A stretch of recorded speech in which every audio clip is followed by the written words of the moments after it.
জান্নাতের মধ্যে 24 ঘন্টা জান্নাতি বান্দা যেখানেই থাকবে, যেখান দিয়েই থাকবে, তার চারদিকে তার পাশে ঝর্ণা ধারা বইতে থাকবে। কিসের ঝর্ণা? 4টা ঝর্ণা, 4টি ঝর্ণা, 4টি নহর। 1 নাম্বার মধুর নহর, মদের নহর, দুধের নহর, পানির নহর। মধুর নহর, মদের নহর, হ্যাঁ, তারপরে দুধের নহর, কি পানির নহর। আচ্ছা, তাফসীরের মধ্যে আছে এটা খুব সুন্দর যে 4টি ধারা পানির মতো নহর আর কি।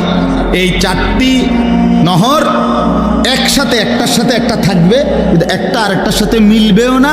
একটার মাঝখান দিয়ে আরেকটার লগে কোনো পার, মানে মাঝখান দিয়ে কোনো ব্যারিকেডও থাকবে না, বুঝেন না? কিন্তু এটা আলাদা আলাদা, কিন্তু কি নাই, কোনো ডিভাইডার নাই, কোনো যে মাঝখান দিয়ে দিয়ে ওয়াল দিয়ে কি করে দিছে এমন না।